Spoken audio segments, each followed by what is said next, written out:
peace be with you. And with your spirit. A reading from the Gospel according to Mark. Glory to you, God. In the course of his teaching, Jesus said to the crowds, "Beware of the scribes who like to go around in long robes and accept greetings in the marketplaces, seats of honor in the synagogues, and places of honor at banquets. They devour the houses of widows and, as a pretext, recite lengthy prayers. They will receive a very severe condemnation." He sat down opposite the treasury and observed how the crowd put money into the treasury. Many rich people put in large sums. A poor widow also came and put in 2 small coins worth a few cents. Calling his disciples to himself, he said to them, "Amen, I say to you, this poor widow who put in more than all the other contributors to the treasury. For they have all contributed from their surplus of wealth. But she, from her poverty, has contributed all that she had, her whole livelihood." This is the good news as told to us by our brother Jesus. Praise to you, Jesus Christ. Have a seat. Friends, as a woman and as a woman priest, this has been a gut-wrenching season for me. First, the Attorney General's report in Illinois that brought nothing from our bishops. Zilch. No further admission or adding of credibly accused priests to their list. And in the end of a long synodal process, we were left largely unheard and ignored, with no intention of ordaining women on the horizon. No recognition of the sins committed against our LGBTQAI community. No concrete effort to be more inclusive. And now, the election. Men fighting to maintain power. A prevailing Papa knows best mentality. It does feel like our institutions have failed us. I had naively thought how wonderful it would be if the United States, where all people are guaranteed the right to life, liberty, and the pursuit of happiness under the Declaration of Independence, could show Pope Francis that a woman can in fact lead. In this fantasy, which is now admittedly a bit more of a delusion, Pope Francis would then, of course, feel compelled to open up ordained ministry to women in the church. Instead, just as the Synod dashed our hopes that reform of the church in areas of injustice towards the ones it marginalizes would happen in our lifetime, we came to the hard realization that our nation preferred a man who personifies corruption and cruelty, degradation and violence towards others, over someone who lifted our spirits with hopes of unity and vowed to work for the common good. How did that happen? My daughter Beth posted on Facebook 2 days after the election, "I spend a generous amount of time trying to convince myself that I am worthy of taking up space in a world that I find myself constantly needing space from." Beth, I hear you. It feels that way to me too as a woman, and I imagine our friends in the LGBTQI community, our friends who come here from foreign lands, our friends who have been the targets of so much vitriol this election season, those poor Haitian refugees in Ohio, our trans children, women who have whispered "Me Too" as our president bragged about grabbing them by their genitals. How do we convey on this most difficult day that in the United States of America, you are not only worthy of taking up space, but we want you here, we need you here. You are beloved by God and protected by the citizens of this great country. We can't. We cannot. And so I've done much soul searching, as many of us have, since we were traumatized by the election results. How did I miss it? How did I not see it coming? And an even harder question, was I somehow complicit in bringing this about? In our reading today, we observe the prophet Elijah approaching a poor widow and asking her for water and for food.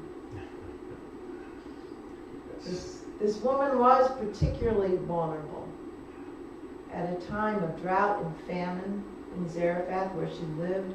And so she and her son had only enough for a meal for that day. And then they would be completely destitute. In a patriarchal society, she was at the mercy of the community to care for her needs and that of her child. And yet, Elijah wanted her food. We read later that God richly blessed her by keeping her jar filled with flour and supplying her with enough oil in her jug to survive that period of famine in Zarephath. And so we consider this perhaps a lesson in generosity.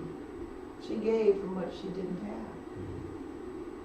Similarly, we note in our gospel reading, Jesus in the outer courts of the temple, who points to a poor widow and tells his disciples, look, see the rich folks putting tons of money in the treasury box? Now, note that poor widow. She's putting in 2 small coins. I'm telling you, this widow put in more than all the others. For they contributed from their wealth, but she from her poverty has contributed all she had, her whole livelihood. Again, our first instinct is to look at the generosity of this poor woman and to think to ourselves that perhaps we've been a bit stingy in our tithes and offerings. Nothing like good old Catholic guilt around the issue of giving money to the church. That's how we've been conditioned to think, isn't it? And just like we've been conditioned to give generously to the church, we've been conditioned to put our clergy on a pedestal. Jesus draws his disciples' attention to the scribes outside the temple. He says, hey, look at those guys who like to prance around in their long robes, their cassocks and their berettas, while people bow down and greet them in the marketplace. Those who hold seats of honor in synagogues and places of honor at the banquets, these guys, these clerics, they devour the houses of widows. And then as a pretext, they recite their lengthy prayers. Oh, we can easily think of a bishop or two, or perhaps a young seminarian who wears his cassock with a kind of arrogancy that we like to put in that camp, the camp of the proud and haughty, the camp of clericalism in the Catholic Church. But Emerson Powery, in his commentary on this reading, asks us to consider the question, who placed them in those seats of honor? Mm-hmm. Who led them to believe that they were held in higher esteem than your average poor widow? We have been complicit in creating the culture of clericalism, a culture where, as in Jesus' time, clerics put a levy on the homes of the poor, or as in our time, guilt parishioners into paying for the pet projects of their pastors, because of the charisma and the influence that their positions in the church afford them. And because we have put these men on pedestals. And so we have to ask ourselves, have we been complicit also in creating systems that exploit the poor? How do we not see that in these readings? But these aren't just readings about the generosity of two poor women. These are readings about the exploitation of the poor.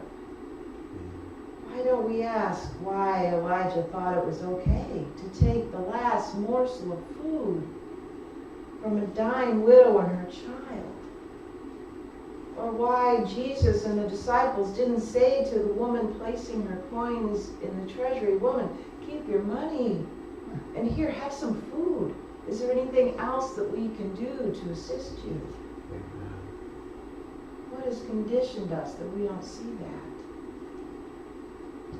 I'm reminded of the church's doctrine of discovery, which dates back to 1452 and Pope Nicholas, authorizing various European powers to conquer lands of non-Christians, a practice that contributed to the suffering of our own indigenous people and the development of the Atlantic slave trade. Caitlin Curtis, in an article in Sojourners titled, "When the Church Uses God's Name to Oppress," says it is not just in the U.S., it's in Canada as they ask the church to partner in bringing about justice towards their indigenous people. It's in Bosnia where it's acknowledged that Christians carried crosses and massacred men and boys because they were Muslim in the massacre of 1995. It's in areas of the world that have been heavily influenced by colonizing missionary work. White Christians sent into dark places to save the heathens. The church, our church, as an institution that has led the way in genocide, forced assimilation, and colonization. Folks, this doctrine of discovery was not rescinded by our church until March of 2023. Last year. Somehow we allowed this practice to remain affirmed by our leaders until last year. Are we complicit? How did we not see this? Brian McLaren offers an explanation in his podcast series based on the book, Why Can't They Get It? McLaren struggles, as many of us do, with our current political culture. He asks why people are ignoring what others see as blatantly obvious. Why can't they see the character counts? That respect for dignity of other human beings matters. That adherence to the law is an important standard for those who create and enforce the law. McLaren takes us back to our basic human biases. He cites, for instance, what he calls the confidence bias. In times of danger, we look for the bold, confident leader who won't waste time in indecision and will lead us to safety first. The problem is that certain people learn to manipulate our built-in preference for confidence. We call these manipulators con artists. Some we might call narcissists. They learn to use our susceptibility to their confidence for their advantage, which explains why con artists often win political elections and make a lot of money off of our vulnerabilities. And there is confirmation bias, where we gravitate towards and believe information that confirms what we've already formed as our opinions. Those stories that run contrary to our views, we dismiss those as media propaganda or political spin. When I think about our recent election, I have been challenged to ask myself about my own biases and how it might have impaired me. To ask myself if I had been complicit in creating the culture that got Donald Trump elected. It's easy to blame the election results on those who voted for him, but An uneasiness in my gut tells me there has to be more. How do we not see, for instance, that many of those who pushed his votes towards the winning edge were those of the Latinx community? People he continuously maligned with hateful rhetoric. Or that women would not, in the end, turn out in droves, demanding that their reproductive rights be restored. McLaren says, what you focus on determines what you miss. That statement has stuck with me. What was I focused on that I missed the inevitable? Well, for one thing, my focus has been on the news, as presented on TV by my favorite talking heads, media influencers who have shaped my opinions of Donald Trump, but influencers who also, as social commentators are suggesting, drove more people to identify with the perceived victimization of Donald Trump by the same media that I consumed. I need to own that. I need to reevaluate the media sources that I ascribe to. I didn't see that coming because of what I focused on. What is it that you did not see? How can we have eyes to see in the coming days? How can we wrestle with our own potential for complicity? Maryville University offered training for its housing staff on systems of oppression. They state in their training that complicity comes in these forms. Silence is complicity. Intentionally staying uninformed about the events of the world is complicity. Not reflecting on how you show up in the world in relation to others without understanding the impact that you have on them is complicity. These are all ways that people check out and work to avoid their own discomfort. And putting your comfort over someone else's safety is complicity. Folks, I don't know how you were coping. For me, I had to ground myself in the day-to-day, still getting up, still putting one foot in front of the other. But let us take this time to self-examine. What needs to change? What challenges do this next 4 years bring us? And how will we respond? A woman priest friend of mine named Angela Nevitt Myers wrote to Pope Francis following the closing of the last synodal session in Rome, discouraged that once again the possibility of women's ordination was struck down.